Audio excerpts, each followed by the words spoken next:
मित्रहो, आपल्या चॅनलवरील व्याख्यानमालेतील पहिल्या 2 घटकावरची व्याख्याने आपण ऐकलीत. तिसरा घटक आकलन असून त्यामध्ये एक उत्तर देऊन त्यावर आधारित प्रश्न दिलेले असतात. त्यामुळे त्या घटकावरील व्याख्याने आपण आयोजित केलेली नाहीत. घटक क्रमांक 4वरील 3 व्याख्याने आपण ऐकलेली आहेत आणि आता घटक क्रमांक 5 व 6 या घटकावरील व्याख्याने आपण ऐकणार आहोत.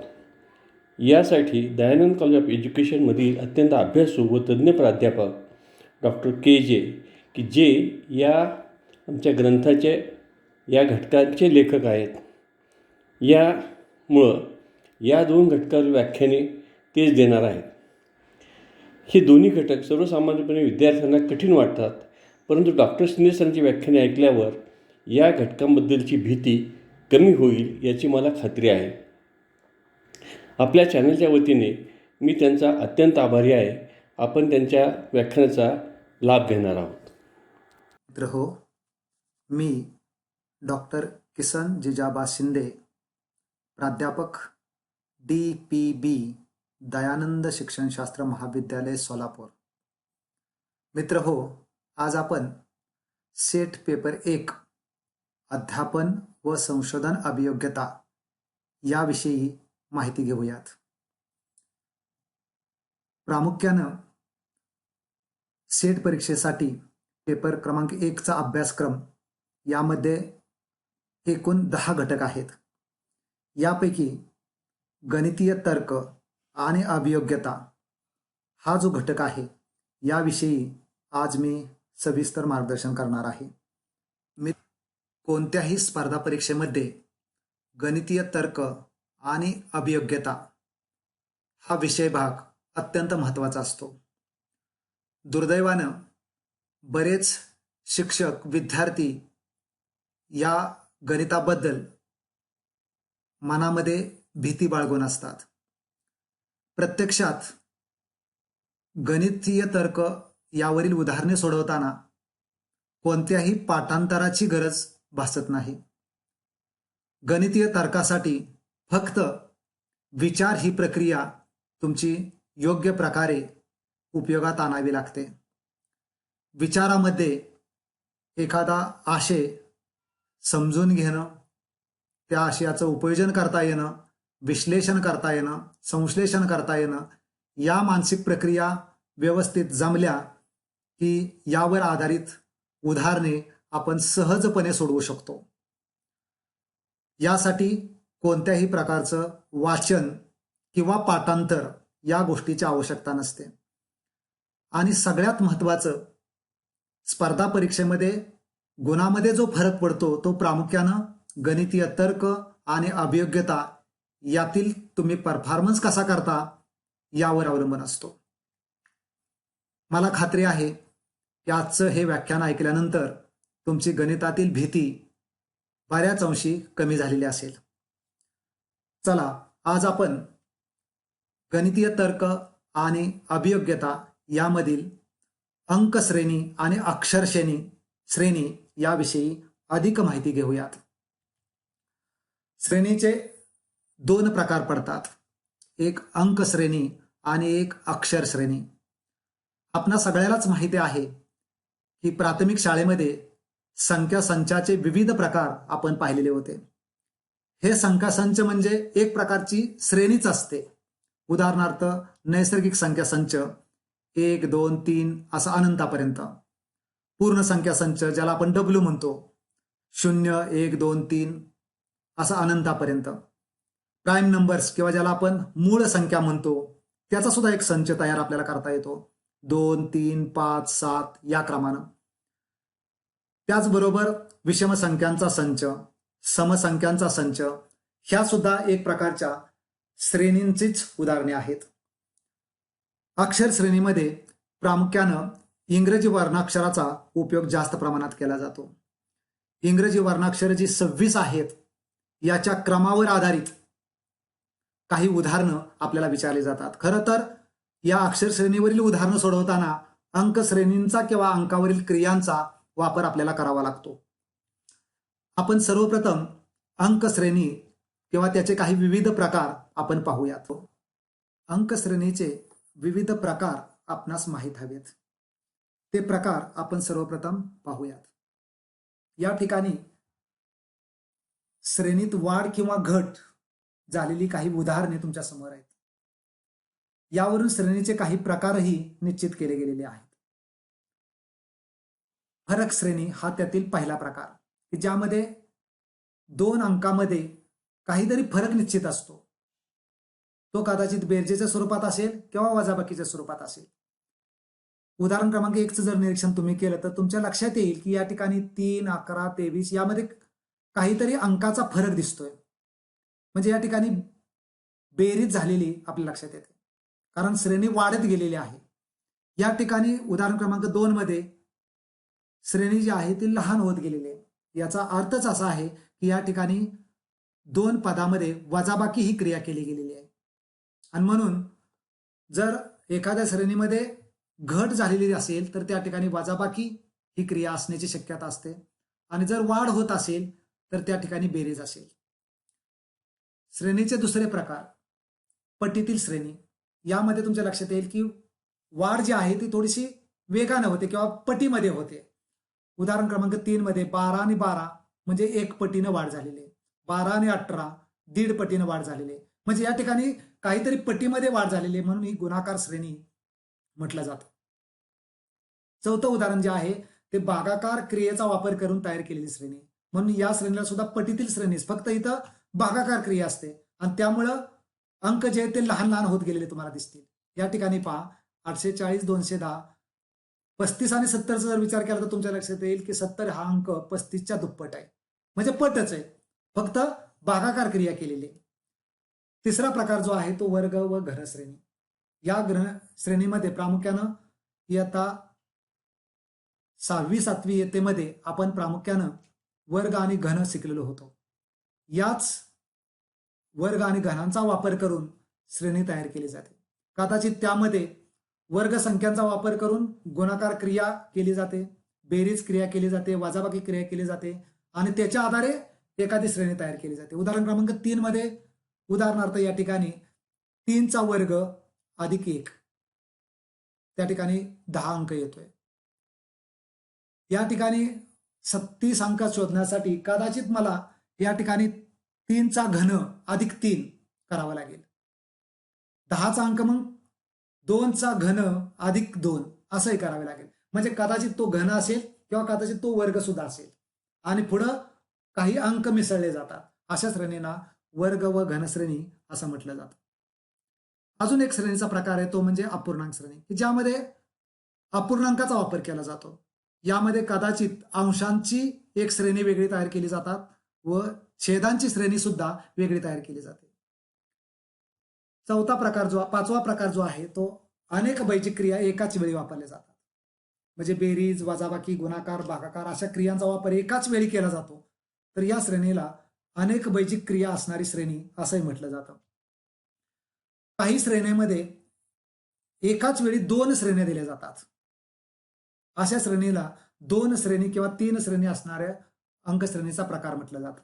या ठिकाणी जर पदांची संख्या जास्त असेल, इथं पहा उदाहरण क्रमांक 6 मध्ये पदांची संख्या टोटल जास्त आहे, 3 आणि 3 7 पदे या ठिकाणी दिसत आहेत. याचा अर्थच असा आहे की या ठिकाणी एकाच वेळी 2 श्रेणी असतात. उदाहरणार्थ 0, 2, 6, 12 ही एक श्रेणी, 3 त्यानंतर 8, 18 ही कदाचित दुसरी श्रेणी.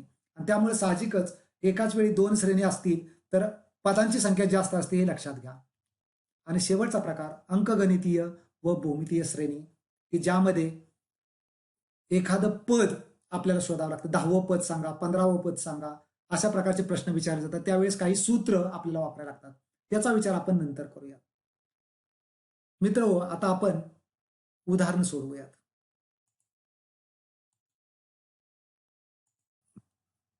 आता आपण अंक श्रेणीच्या विविध प्रकारावर आधारित काही उदाहरणे सोडवण्याचा प्रयत्न करूयात. पहिलं उदाहरण आपण पाहूयात की या उदाहरणामध्ये एक श्रेणी दिलेली आहे. या श्रेणीमध्ये अंकामध्ये पहिल्यांदा फरक आहे का तो आपण शोधण्याचा प्रयत्न करूयात. 3, 11, 23, 39 आणि 59 आपण फरक शोधण्याचा पहिल्यांदा प्रयत्न करू.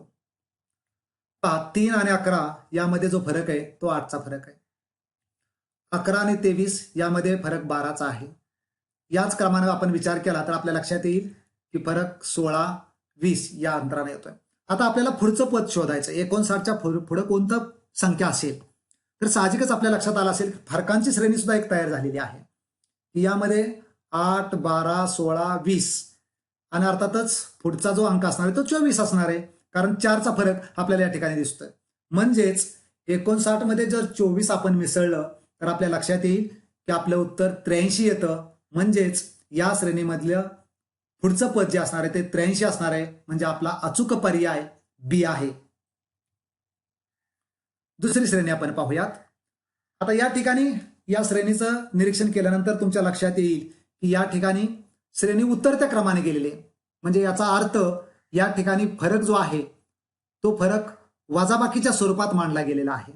म्हणजे श्रेणी वजाबाकी या बैजिक क्रियेचा वापर करून तयार झालेली हे लगेच आपल्या लक्षात यायला पाहिजे. बघूया आपण फरक कितीचा येतोय. पहिला फरक -5चा दिसतोय. त्यानंतर 36 आणि 32 मधला -4चा दिसतोय. त्यानंतर -3चा दिसतोय. आता फरकांची सुद्धा श्रेणी तयार झालेली आहे. -5, -4, -3. आता तुमच्या लक्षात आलं असेल की पुढचा अंक कोणता असेल तर तो -2 असेल. म्हणजेच 29 मधून -2 जर आपण केलं तर आपलं उत्तर जे आहे ते 27 येईल. म्हणजेच पर्याय क्रमांक सी हे आपलं अचूक उत्तर आहे. आता उदाहरण क्रमांक 3 कडे आपण जाऊया. या ठिकाणी आपण लक्षात घेतलं तर फरक पहिल्यांदा पहा, परंतु फरक सगळीकडे सारखा नाही. आणि जर तो सारखा नसेल किंवा त्याच्यामध्ये एक प्रकारची मालिका नसेल, एक प्रकारचा पॅटर्न नसेल तर आपल्याला फरक याचा विचार करून चालणार नाही. मग पटीचा आपल्याला विचार करावा लागतो. या ठिकाणी आपण पट आहे का हे पाहूयात. बघूया 4 आणि 4 ह्या दोन अंकामध्ये जर तुम्ही पाहिलं, 4 आणि 4 या दोन अंकामध्ये जर पाहिलं तर 1 ची पट आहे. 4 आणि 6 यामध्ये 1.5 ची पट आहे. 6 आणि 12 2 ची पट आहे. म्हणजे 1, 1.5, 2. आता लक्षात येईल की ही पटीची जी मालिका आहे ती तयार झालेली आहे. त्यामध्ये पुढची पट अर्थातच काय येईल आपल्या लक्षात येईल की 2.5. म्हणजेच 12च्या 2.5 जर आपण केलं तर 12च्या दुप्पट 24 आणि 0.5 न गुणल्यामुळे +6 म्हणजे 30 अंक त्या ठिकाणी येऊ शकेल. म्हणजेच आपलं उत्तर ए पर्याय आहे. म्हणजे इतकं सोपं काम आहे, लक्षात घ्या. म्हणजे ती फरक आहे का पट आहे हे आपल्याला शोधायचं आहे. पुढचं उदाहरण पाहूयात. आता या ठिकाणी सुद्धा एक मालिका तुम्हाला दिसते, पण ही मालिका उतरत्या क्रमाने झालेली आहे. पण उतरत्या क्रमाने तयार होत असताना 2च पर्याय असतात. म्हणजे घट होते याचा अर्थ एक तर वजाबाकी असते किंवा भागाकार असतो. म्हणजे तो भागाकार आहे का हे आपल्याला इथं तपासावं लागेल. बघूया आपण. या ठिकाणी सुद्धा पटीचाच वापर केलेला दिसतोय, कारण 70 आणि 35 उलट्या क्रमाने शक्यतो लहान अंकाकडून आपण पाहूयात. म्हणजे तो भागाकार करणं सोपं जातं. 35 आणि 70 मध्ये जर बघितलं तर दुप्पट आहे. 70 आणि 210 मध्ये पाहिलं तर तिप्पट आहे. म्हणजे लगेचच आपल्याला, आणि आता शेवटी 1 येणार आहे हे उत्तर आपल्याला लगेच लक्षात येते. म्हणजे पट 1 केला पाहिजे. म्हणजेच 35ला कोणत्या संख्येनं भागलं म्हणजे उत्तर 1 येईल, तर 35ला 35नच भागलं तर उत्तर 1 येणार आहे. म्हणजे या ठिकाणी आपला पर्याय सी हा अचूक आहे. पुढचं उदाहरण आपण पाहूयात. या उदाहरणामध्ये जी श्रेणी आहे ही तुमच्या लक्षात येईल की प्रामुख्यानं या ठिकाणी सुद्धा संख्या वाढत गेलेल्या आहेत आणि मध्यभागीचीच एक संख्या विचारली गेलेली आहे. कारण 8 आणि 24 पटच दिसते तिथं सुद्धा. 24 आणि 12 पट दिसते. भाग लागतोय म्हटलं की पट आहे, लक्षात घ्या. पूर्ण भाग लागतोय म्हटलं की आपण ती पट शोधण्याचा पहिल्यांदा प्रयत्न करूयात. म्हणजे पटीची एक श्रेणी आपण तयार करूया. पहा, ही पटीची श्रेणी तयार झालेली आहे. 8 आणि 24 यांचा भागाकार 3 येतोय. 24 आणि 12चा भागाकार 0.5 येतोय. अशाच प्रकारे 18 आणि 54चा भाग सुद्धा जो काढलेला आहे तो 3 येतोय. म्हणजेच या ठिकाणी लक्षात आलं असेल 3.5, 0.5, 3 अशा प्रकारची श्रेणी तयार झाली. म्हणजे मध्यंतरी जो अंक राहिलेला आहे तो सुद्धा 3च असायला पाहिजे हे आपल्या लक्षात येतं. आणि म्हणून तो 3 अंक आपल्याला घ्यावा लागणार आहे. म्हणजे 3 तोच अंक असेल तर 12ला 3 न गुणलं की आपल्या मधलं पद ऑटोमॅटिक तयार होईल. 12 त्रिक 36 म्हणजे आपला पर्याय बी हा बरोबर आहे. याचप्रमाणे पुढचं एक उदाहरण आपण पाहूयात की या उदाहरणामध्ये सुद्धा 12, 12, 18, 45, 12 आणि 18 यामध्ये पटच आहे, लक्षात घ्या. 12चा 1.5 पट आहे. म्हणजे याचा अर्थ पटीचा वापर होतोय हे आपल्याला लगेच लक्षात येतं. बघूया आपण यामध्ये उत्तर कसं शोधायचं. पहिल्यांदा आपण पट काढूयात. पट काढताना तुमच्या लक्षात आलं असेल की पहिल्यांदा 1 पट आहे, त्यानंतर 1.5 पट आलेले, नंतर 2.5 पट आलेले, 4 पट आलेले. म्हणजे पहा 1 नंतर 0.5चा वाढ झाला. त्यानंतर पुन्हा 1ची वाढ झाली, त्यानंतर 1.5ची वाढ झाली, आता 2ची वाढ व्हायला पाहिजे. म्हणजे वाढ कशी होत गेली आता फरक पहा. म्हणजे मागील श्रेणीमध्ये वाढ होताना या ठिकाणी 3.5 अल्टरनेट होत होतं. इथं तसं नाही, एकसारखी वाढ झालेली आहे, परंतु ती वाढ होत असताना टप्प्याटप्प्याने वाढत गेली. पहिल्यांदा 0.5 आहे, नंतर 1 झालं, पुन्हा 1.5 झालं, आता 2 व्हायला पाहिजे. म्हणजे पुढचा पट आपली जी आहे ती 2 असणार आहे. आणि 2 पट जर आपल्याला काढायचे म्हटलं तर साहजिकच या ठिकाणी 4 मध्ये 2 आपल्याला मिसळावं लागणार आहे. म्हणजे 6 पट त्या ठिकाणी होईल.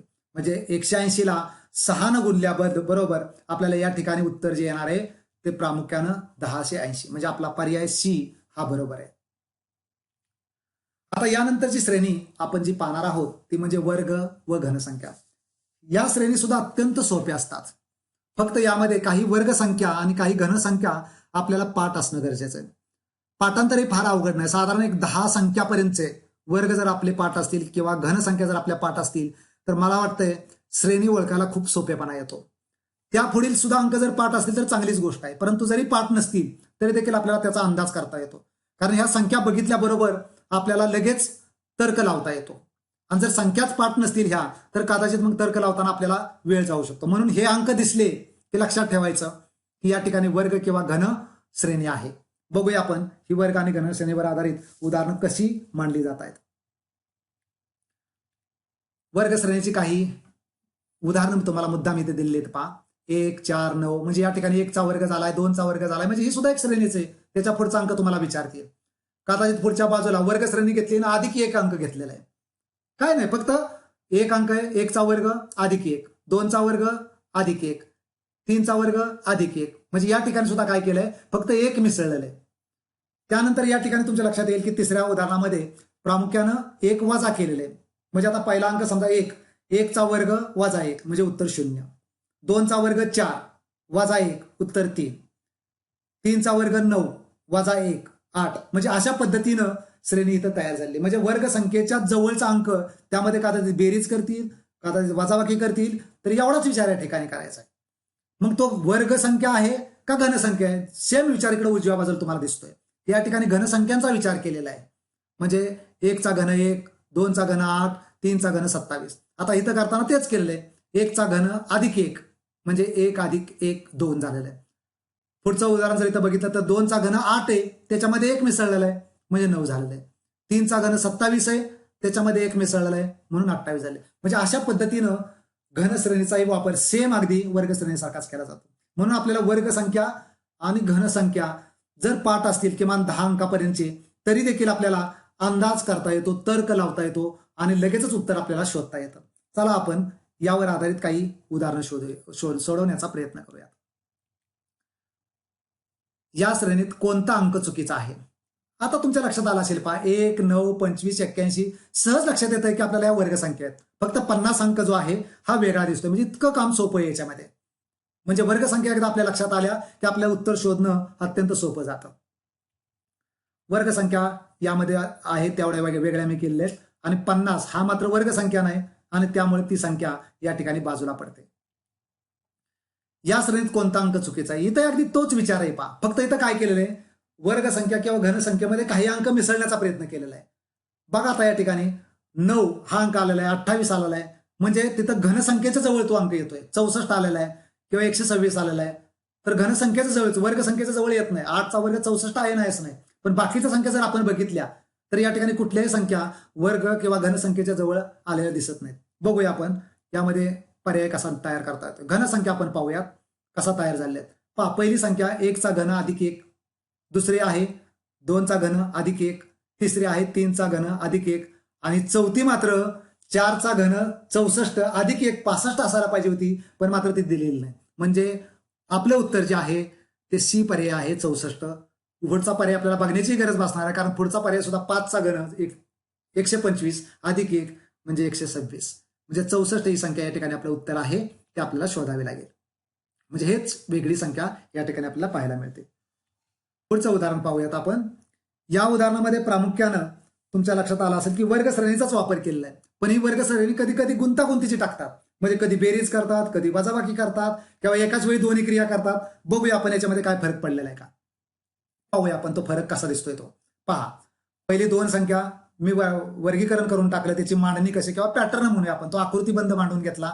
या आकृतीबंधामध्ये तुमच्या लक्षात आला असेल 1चा वर्ग अधिक 1, दुसरं 2चा वर्ग वजा 1, तिसरं 3चा वर्ग अधिक 1. म्हणजे या ठिकाणी एकदा अधिक 1 केलंय आणि एकदा वजा 1 केलंय, अधिक 1 केलंय वजा 1 केलंय, म्हणजे आकृतीबंध आपल्या लक्षात आलेला आहे. आता पुढचा जो आहे तो अर्थातच 4चा वर्ग वजा 1. याच्या पुढे जर आपण विचार करायला लागलो तर 5 संख्या असणार आहे, 5चा वर्ग आणि अधिक 1, म्हणजे 5चा वर्ग 25 अधिक 1 26. म्हणजे आपला पर्याय ए हा बरोबर असणार आहे. म्हणजे या ठिकाणी आपलं उत्तर जे आहे ते 26 आहे. फक्त विचार करायचा आहे, बाकी काहीच नाही. म्हणजे त्यामध्ये कोणता अंक मिसळलाय का, वजा केलाय का, एवढंच पाहायचंय. वर्ग संख्या आहे का घनसंख्या आहे. अगदी असंच उदाहरण एक आपण पाहूयात. यामध्ये सुद्धा तुम्हाला पाहता येईल. पहा यामध्ये कोणता अंक मिसळलेला आहे किंवा वजा केलेला आहे. पाहूया आपण वेगानं. पहा 2 अंकाची मांडणी कशी केलेली आहे. तर या ठिकाणी तुमच्या लक्षात आलं असेल 1चा घन अधिक 1, 10ची मांडणी केली 2चा घन अधिक 2, 30ची मांडणी 3चा घन अधिक 3. आता हे ऑटोमॅटिकली तुम्हाला एक पॅटर्न तयार झालेला आहे आणि तो पॅटर्न तयार झाल्यामुळं इथं 4चा घन अधिक 4 आलेला आहे. याचा अर्थ पुढची संख्या 5चा घन अधिक 5. साधा आधी लॉजिक त्या ठिकाणी. आणि त्यामुळे 5चा घन 125 आणि अधिक 5 130. म्हणजे आपला डी पर्याय या ठिकाणी बरोबर आहे. हे लॉजिक आपलं होतं.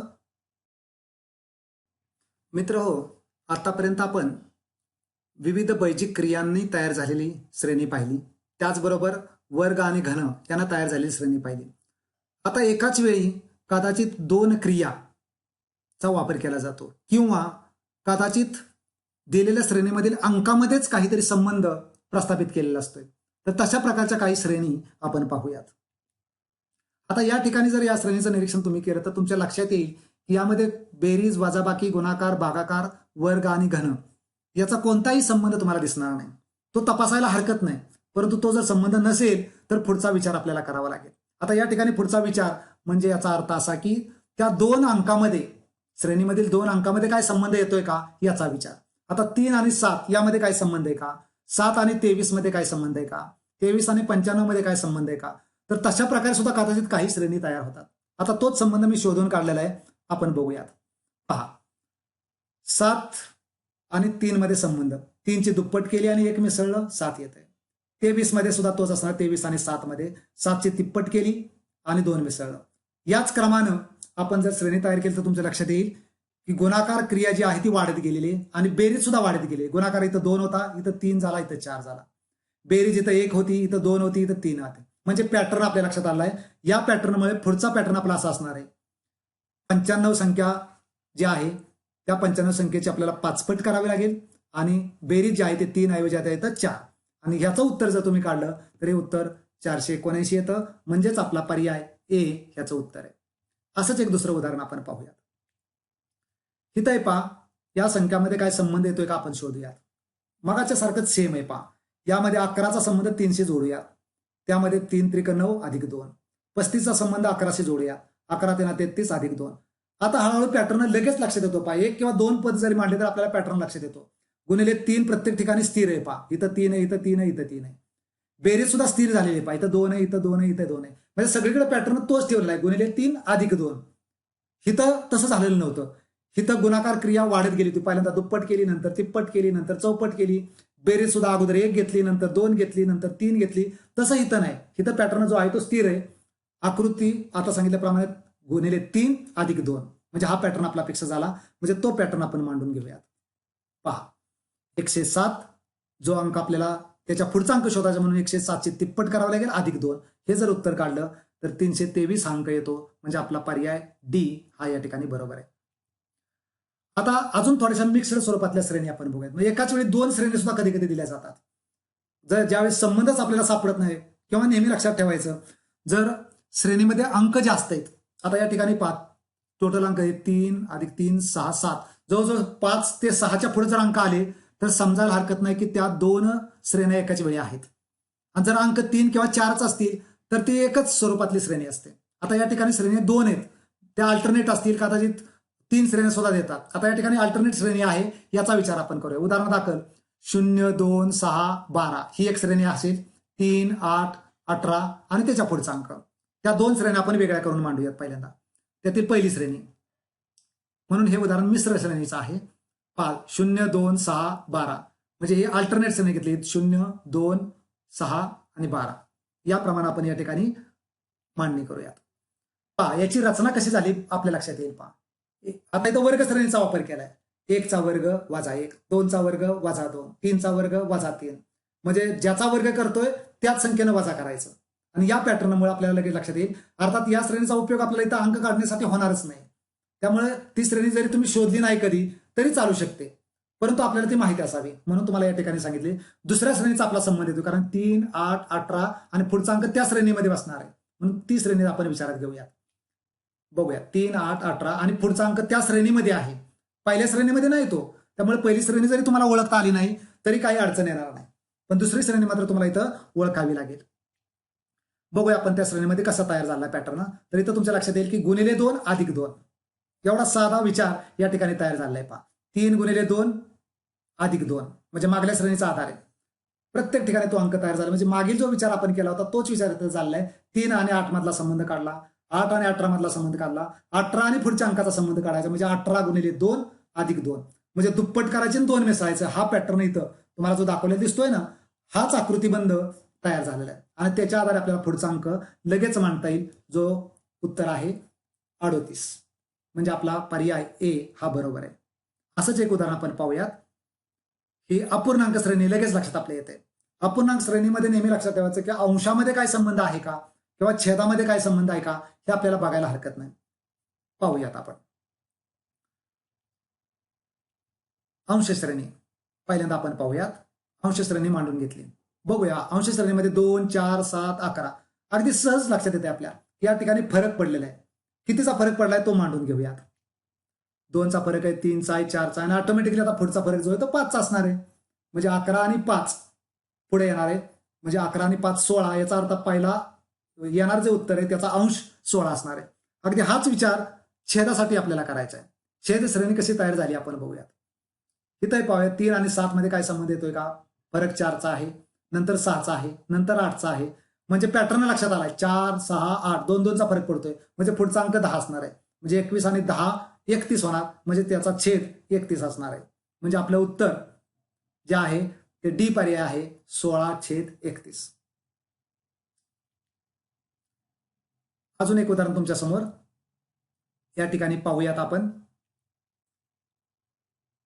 3 आणि 4 ची बेरीज 7, 7 आणि 4 ची बेरीज 11, 11 आणि 7 ची बेरीज म्हणजे 2-2 अंकाची बेरीज पुढे चाललेली आहे. असाही विचार कधी कधी असतोय. म्हणजे 2 अंकामधला संबंध असेल असं नाही. त्या 2 अंकाची बेरीज ही पुढचा अंक असतो, पुन्हा त्या 2 अंकाची बेरीज त्याच्या पुढचा अंक असतो. अशा पद्धतीने एक मालिका तयार झाली आणि ही जी मालिका आहे याचा अर्थ आपल्याला लक्षात येईल की आता जर मला 29च्या पुढचा अंक काढायचा असेल तर 29च्या अगोदरचा अंकाची बेरीज घ्यावी लागेल. 29 आणि 18 याची बेरीज मला करावी लागेल आणि माझं उत्तर लगेच येईल.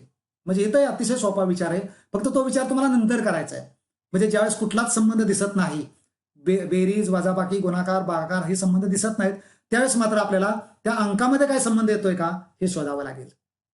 इथं तोच प्रकार आहे. पहा इथं जर तुम्ही बघितलं एवढ्या मोठ्या अंक बेरीज करून वजाबाकी करून तुमचा वेळ कितीतरी वाया जाऊ शकतो. गुणाकार करणं हा पर्याय सुद्धा इथं होऊ शकणार नाही. आणि त्यामुळे साहजिकच अंकांच्या रचनेमध्ये काय संबंध आहे का तर इथं शतक स्थान, दशक स्थान आणि एकक स्थान याचा जर विचार केला तर तुम्हाला लगेच लक्षात येईल की त्यामध्ये काहीतरी पॅटर्न तयार झालाय. पहा 9 शतक स्थान पहिल्यांदा बघतो मी. 9, 8, 7 आणि 6 इथं तुमच्या लक्षात येईल. पहा की हे पहा हा 9 अंक फक्त मी शतक अंक जे आहे ते लोकेट करतोय. तुमच्या लक्षात येईल या ठिकाणी की इथं अंकांची एक विशिष्ट मालिका तयार झालेली आहे. अगदी तोच विचार तुम्हाला दशक अंकासाठी सुद्धा पाहता येईल. 7, 6, 5, 4, 5, 4, 3, 2 म्हणजे आता पॅटर्न लक्षात आलाय. उत्तर मांडणं अवघड नाही. मी फक्त मांडून घेतलंय ते शतक स्थान कसं आहे, दशक स्थान कसं आहे आणि ऑटोमॅटिकली आपल्याला पुढचं उत्तर काय असणार आहे लगेच लक्षात येते. म्हणजे आकृतीबंध एकदा समजला की आपल्याला उत्तर मांडणं काहीही अवघड नाही. याला कुठलंही पाठांतर लागत नाही, फक्त विचार आहे. तो विचार एकदा आपण समजून घेतला की मला वाटतं उत्तर लगेच समजेल. या ठिकाणी ही श्रेणी आपली संपलेली आहे. अजून एक प्रकार जो आहे तो अंकगणितीय श्रेणी आणि भूमिती. मित्र हो, आता आपण अंकगणितीय श्रेणीमध्ये आणि भूमितीय श्रेणीमध्ये प्रामुख्यानं एखादं पद कसं शोधायचं हे पाहूयात. यामध्ये तुम्हाला 10वं पद विचारलेलं आहे. पहिलं पद 301 आहे ज्याला ए म्हणतो आपण आणि फरक त्याला डिफरन्स डी हा 6चा फरक या ठिकाणी आपल्याला दिसतोय. परंतु या गोष्टी आपल्याला नोंद कराव्या लागतील पहा. म्हणजे ए तुमचा 301 आलेला आहे, फरक जो आहे तो 6 आलेला आहे. तुम्हाला 10वं पद विचारलेलं आहे, तर 10व्या पदासाठीच हे सूत्र तुम्हाला दिसतं. एन म्हणजे कितवं पद ते, या ठिकाणी एन वजा 1 केलंय, त्यामुळे 9 इथं संख्या आली. आता ही सगळी पैकी क्रिया जर तुम्ही केली तर तुमच्या लगेच लक्षात येईल की आपलं उत्तर जे आहे ते 355 आहे. म्हणजे आपला ए पर्याय बरोबर आहे.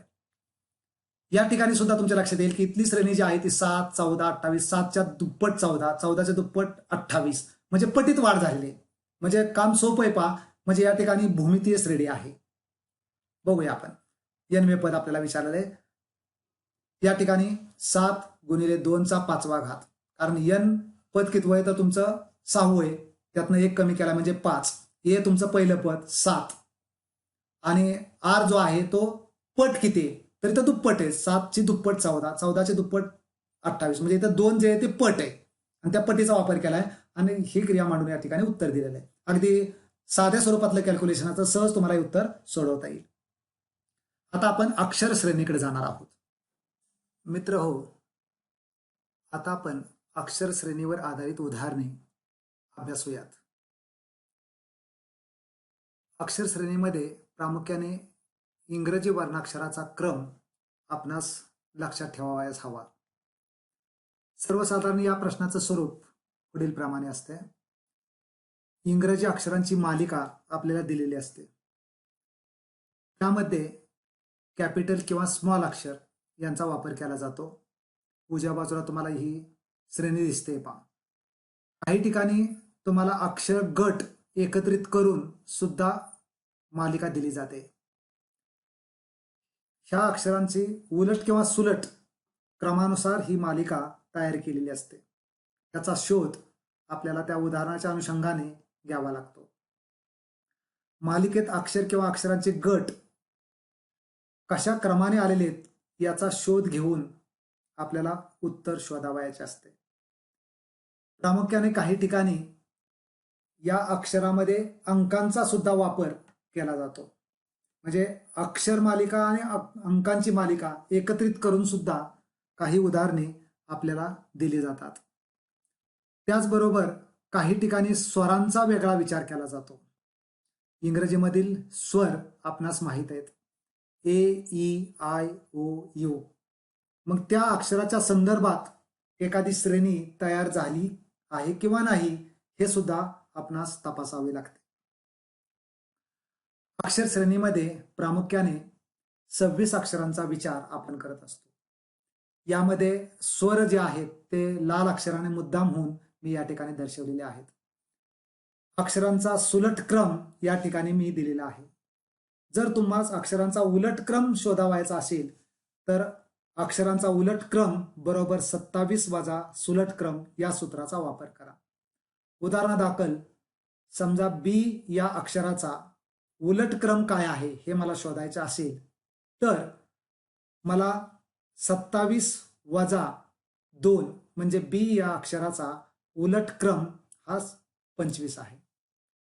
ई या अक्षराचा सुलट क्रम 5 आहे, पण उलट क्रम जर मला शोधावायचा असेल तर 27 वजा 5 म्हणजे ई या अक्षराचा उलट क्रम 22 आहे.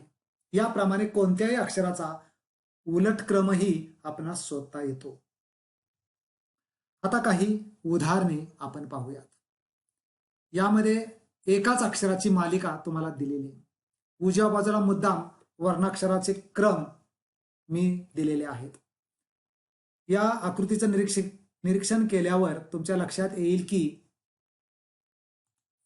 ए अक्षर आणि सी अक्षर यामध्ये कितीचं अंतर पडलेलं आहे हे आपल्याला शोधावं लागतं.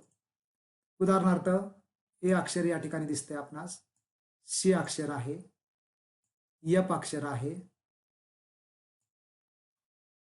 त्याचबरोबर जे अक्षर आहे. बारकाईने निरीक्षण केलं तर तुमच्या लक्षात येईल की पहिल्या 2 अक्षरामध्ये 2चा फरक आहे, त्यानंतर 3चा फरक आहे, त्यानंतर 4चा फरक आहे. म्हणजेच यापुढील जे अक्षरासमोर येणार अक्षर जे आहे ते 5चा फरक असणार आहे. हीच अक्षर मालिका मी या ठिकाणी दर्शवलेली आहे. अक्षरातील अंतर आपले जे तयार झाले ते 2, 3, 4 आणि येणारं जे उत्तर आहे म्हणजे जेच्या पुढे असणारं अक्षर हे प्रामुख्याने 5 अंतरावर असणार आहे, म्हणजेच ते अक्षर ओ असणार आहे. म्हणून आपला उत्तर ए हा पर्याय आहे. दुसऱ्या उदाहरणामध्ये निरीक्षण केल्यानंतर तुमच्या लक्षात येईल की 3-3 अक्षरांचे गट या ठिकाणी दिलेले आहेत. या ठिकाणी सुद्धा पहिलं अक्षर कसं तयार झालेलं आहे हे आपल्याला शोधावं लागेल. उदाहरण दाखल DEFG हे अक्षर तुमच्या लक्षात आले, मी लाल कलरनं दाखवलेलं आहे.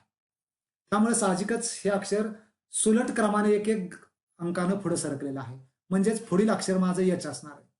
म्हणजे या ठिकाणी यच हे अक्षर जे आहे, तुम्हाला या ठिकाणी दाखवतो, हे यच अक्षर आपल्या उत्तरातील असणार आहे. उत्तरातील जी अक्षरांची मालिका असणार आहे त्यामध्ये सुरुवातीचं अक्षर यच असणार आहे. आता दुसरं अक्षर आपल्याला शोधायचं आहे. दुसरं अक्षर यू पासून सुरुवात झालेलं आहे, या ठिकाणी दिसतंय पहा यू, त्यानंतर टी, एस, आर आणि पुढचं अक्षर अर्थातच क्यू आलेलं आहे. म्हणजे एच आणि क्यू हे 2 अक्षर आपले निश्चित झालेले आहेत. एच आणि क्यू ने सुरुवात होणारी या ठिकाणी ए हा एकमेव पर्याय आहे आणि त्यामुळे साहजिकच आपल्याला काय करावं लागेल की फक्त ए पर्याय निवडावा लागेल. तिसरा पर्याय आपल्याला शोधण्याची गरज भासणार नाही. म्हणजे या ठिकाणी पहिला पर्याय येतोय, तरी देखील तिसऱ्या अक्षराचे क्रम कसा आहे तोही मी मांडलेला आहे. पहिल्या अक्षराचं अंतर जे होतं 1चं होतं, अधिक 1चं म्हणूया आपण. दुसऱ्या अक्षराचं जे अंतर होतं ते -1 आणि उलट क्रमाने ते गेलेलं आहे. तिसऱ्या अक्षरांचा जे क्रम आहे तो -2 न झालेला आहे, हे तुमच्या लगेच लक्षात येईल. म्हणून आपलं उत्तर जे आहे ते HQJ जा ए हा पर्याय आहे. या ठिकाणी सुद्धा तुम्ही बारकाईने निरीक्षण केल्यानंतर तुमच्या लक्षात येईल ACE 2-2 अक्षराचा क्रम फरक पडलेला आहे. दुसरे अक्षर जर बघितले ZXV, इथं सुद्धा 2-2 अक्षराचाच फरक आहे, परंतु उलट क्रमाने म्हणजे मायनस आहे. म्हणजे अक्षरातील अंतर आपल्या लक्षात येईल, पहिल्या अक्षरातील अंतर जे आहे ते -2 ने सुलट क्रमानं असल्यामुळं, आणि दुसरं अक्षर जे आहे ते उलट क्रमानं आहे, -2चं अंतर आहे, आणि म्हणून आपलं उत्तर जे आहे ते ए पर्याय IR.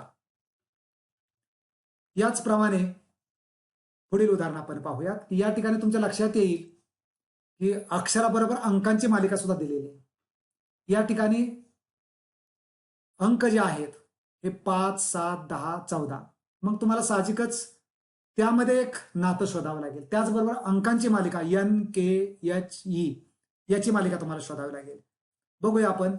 N अक्षर जे आहे KHE मुद्दाम मी या ठिकाणी लाल कलर दाखवलेला आहे, म्हणजे तुमच्या लक्षात आलं असेल की 2-2 अक्षरां 3-3 अक्षराने उलट क्रमानं अक्षरांची मालिका तयार झालेली आहे. म्हणजे -3 हा फरक आहे. अंकांचा फरक जर आपण बघितला तर 5, 7 म्हणजे 2चा फरक आहे, 7 आणि 10 3चा फरक आहे, 10 आणि 14 4चा फरक आहे. म्हणजे 2, 3, 4, 5 असा क्रम त्याचा तयार झालेला आहे. आपण ती मालिका बघूयात. पहा, फरकांची मालिका जी आहे ती पहिल्या अक्षरासाठी -3चा फरक दिसला आपल्याला. दुसऱ्यासाठी अंकांचा जो फरक आहे तो 2, 3, 4 आणि आता येणाऱ्या उत्तरातील अंक जो असतो 5चा फरक असणार आहे. म्हणजे 14 मध्ये 5 मिसळावं लागणार आहे, म्हणजे 19 अंक असणार आहे. आणि तिसऱ्या अक्षरातील जो फरक आहे तो उलट क्रमानं फरक झाला आहे, म्हणून तो -2चा फरक दिसतोय, आणि तो अक्षर जे आहे ते N अक्षर आपल्याला येत आहे, आणि म्हणून आपलं उत्तर B19N असं आहे. आता अक्षर श्रेणीचा पुढील प्रकार आपण पाहणार आहोत.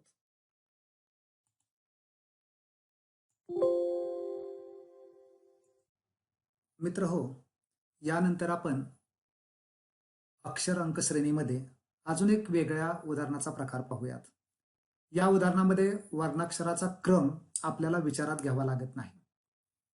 त्या क्रमाशिवायही आपण श्रेणी जी आहे ती निश्चित करू शकतो. ही अक्षर श्रेणी यामध्ये एक प्रकारची इंग्रजी वर्णाक्षराची सलग मालिका असते. यामध्ये प्रामुख्यानं मालिकेतील एकूण अक्षरे प्रथम मोजून घ्यायची, मग त्यामध्ये जी विचारली ती सुद्धा संख्या त्यामध्ये समाविष्ट करा. अक्षर संख्येनुसार गट निश्चित करण्याचा प्रयत्न करा. शक्यतो प्रत्येक गटामध्ये समान अक्षरे यायला पाहिजेत असे गट तयार करा. सुरुवातीस जास्त किंवा कमी अक्षर संख्येचे गट निवडू नका. आता उदाहरणादाखल या ठिकाणी तुम्हाला दिसेल की वरील या उदाहरणामध्ये एकूण 16 अक्षरे आहेत. त्यामुळे 4 अक्षराचे 4 गट करता येतील, 2 अक्षराचे 8 गट तयार करता येईल किंवा 8 अक्षराचे 2 गटही मला तयार करता येतील. पण यामध्ये 8 अक्षराचे 2 किंवा 2 अक्षराचे 8 हे करणं जास्त संयुक्तिक होणार नाही. म्हणून पहिल्यांदा 4 अक्षराचे 4 गट या ठिकाणी मी तयार करून ठेवलेले आहेत. तर अशा पद्धतीने जर तुम्ही विचार केला आणि मग या गटामध्ये कदाचित पहिल्या आणि दुसऱ्यामध्ये काय संबंध आहे का, पहिल्या आणि तिसऱ्यामध्ये काय संबंध आहे का, दुसऱ्या आणि चौथ्यामध्ये काय संबंध आहे का, किंवा सगळ्याच घटकामध्ये काही संबंध आहे का, अशा प्रकारे त्याची तुलना आपल्याला करावी लागते. आणि तुलना करून प्रत्येक गटाचा एक पॅटर्न असतो, एक आकृतीबंध असतो. तो आकृतीबंध जर तुम्ही निश्चित केला तर ही उदाहरणं तुम्हाला सहज सोडवता येतात. आपण पाहूयात काही उदाहरणं. आता या उदाहरणामध्ये जर निरीक्षण केलं तर तुम्हाला टोटल अक्षर किती आहेत पहिल्यांदा मोजावी लागतील. टोटल अक्षर या ठिकाणी 16 दिसत आहेत. अक्षरांचे गट 4 अक्षरांचे 4 गट करता येतील, 8 अक्षराचे 2, 2 अक्षराचे 8. मगाशी म्हटल्याप्रमाणे 4 अक्षराचे 4 गट करणं जास्त संयुक्तिक, ते गट मी या ठिकाणी पाडून ठेवलेले आहेत. आता पहा, तुमच्या लक्षात येईल, समजा मी पहिला आणि दुसऱ्या घटकाचा विचार केला तर इथं बीके बीके समान आलंय आणि पी इथं मध्यंतरी नाही आणि डी नाही. म्हणजे या ठिकाणी इथलं तिसरं अक्षर जे आहे ते पी असायला पाहिजे. किंवा पहिला आणि शेवटच्या घटकाचा विचार केला तर इथं सुद्धा पहा डी बी आलेलंच आहे, मधलं अक्षर इथं डी बी आलेलं आहे, म्हणजे पी अक्षर इथं मध्ये असायला पाहिजे. म्हणजे डी पी बी आणि शेवटचं अक्षर जे आहे ते मला जर शोधायचं म्हटलं तर या 2 अक्षर गटाची तुलना केली तर इथं के दिसतंय. प्रत्येक ठिकाणी के शेवट आहे पहा, म्हणजे या ठिकाणी के अक्षर शेवट आहे. म्हणजे माझा आकृतीबंध डी पी बी के तयार झाला. आणि हा आकृतीबंध तयार झाला की मला वाटतंय अक्षर शोधणं फार अवघड नाही. डी पी बी के हा आकृतीबंध आहे. म्हणजे इथं डी पी अक्षर असायला पाहिजे, इथं आता डी अक्षर असायला पाहिजे, डी पी अक्षर असायला पाहिजे. म्हणजे याप्रमाणे ते अक्षर मला टाकून घ्यावे लागतील. म्हणजे माझं उत्तर जे आहे ते ए पर्याय येईल, पी डी पी के. म्हणजे हा पर्याय माझा बरोबर आहे. दुसरं उदाहरण पाहूया. या उदाहरणामध्ये सुद्धा जर तुम्ही निरीक्षण केलं तर या ठिकाणी एकूण अक्षर किती आहेत ही तुम्हाला शोधावी लागतील. एकूण अक्षर 20 आहेत. त्यामुळे 4 अक्षरांचे 5 गट करता येतील, 5 अक्षराचे 4 गट करता येतील, 2 अक्षराचे 10 गट करता येतील किंवा 10 अक्षराचे 2 गट करता येतील. यापैकी सोपा पर्याय पहिल्यांदा आपण निवडूया, 4 अक्षराचे 5 गट. आता हे गट मी तयार करून घेतलेत वरचेच. आता हे गट तयार केल्यानंतर कधी कधी असं होतं की सगळ्या घटकामध्ये समान काहीच दिसत नाही. आता इथं पाहिजे एसी इथं पहिल्या आणि शेवटच्या मध्ये जर बघितलं तुम्ही तर याच्यामध्ये साम्य दिसते काही प्रमाणात, पहिला आणि शेवटचा. दुसरा आणि चौथा याच्यामध्ये थोडंसं साम्य दिसते, ए बी आलेलं आहे. म्हणजे असंही तुम्हाला तुलना करावी लागेल, पहिला तिसरा दुसरा चौथा. तर या ठिकाणी तुलना करून तुम्हाला काय त्यामध्ये आकृतीबंध लक्षात येतोय का हे पाहावं लागेल. आता पहिल्या आणि 5व्या मध्ये पहा, एसी हा पॅटर्न दिसतोय पहा. म्हणजे पहिला आणि 5वा हा जो घटक आहे याच्यामध्ये काही प्रमाणात साम्य, म्हणून तो पॅटर्न मी बाजूला ठेवलाय पहा. 1 आणि 5 एसी दिसतंय आणि तोच पॅटर्न 3 ला दिसतोय का बघा, एसी. त्याचप्रमाणे 2 आणि 3, 2 आणि 4 मध्ये सुद्धा पहा ए प्रत्येक ठिकाणी आलंय. ए बी इथं आलं, इथं ए बी, इथं बी आहे, इथं ए आहे, म्हणजे इथं ए बीच आहे. म्हणजे हा ए बी पॅटर्न. म्हणजे पॅटर्न लक्षात आलं की आता रिकाम्या जागा भरणं सोपं काम आहे. म्हणून आपलं उत्तर जे आहे ते प्रामुख्याने गेल AACB. म्हणजे इतकं काम या ठिकाणी सोपं असणार.